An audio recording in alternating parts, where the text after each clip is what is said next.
Good Saturday morning, everyone. First Alert Meteorologist Liam Murphy. Today is going to be a bit of a cool and unsettled day as we are expecting to see some scattered showers move across the area as an area of low pressure slowly exits the region. So for today, we'll be looking at temperatures only getting into the middle and upper 60s, and we do run the risk for a few showers. Low risk for a rumble of thunder as well as we head into the rest of the day today, possibly an isolated downpour as well. Heading into the overnight hours, showers will begin to end, and then we also will be looking at mostly cloudy skies. Your Father's Day not looking too bad. We'll see a good blend of sun and clouds, and we do run the risk for a low risk of an isolated pop-up shower with temperatures getting into the lower 70s and into the middle 70s as well. As we head into the day on Monday, we'll see the low risk for a spot shower once again with temperatures getting into the upper 70s. And then as we head into the first day of summer on Wednesday, we're going to usher in a little bit of a warmer and drier weather pattern. We're going to start to see mostly sunny skies for the end of next week, and temperatures are going to be getting up into the middle and upper 80s and even into the 90s into next weekend. Let's check in with today's top headlines with Glenn. Good morning, Glenn. Good morning, Liam, and good morning, everyone. I'm Glenn Kittle, and this is your latest news update from Western Mass News.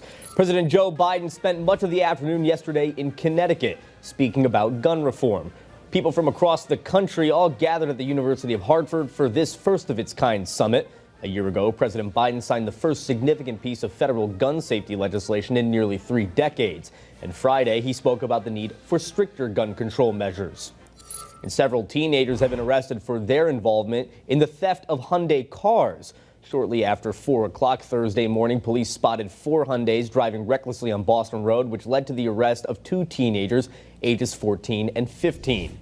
And police are now sharing the results of an 8-day crackdown in the neighborhood where a double homicide and gunshots fired at police happened last week.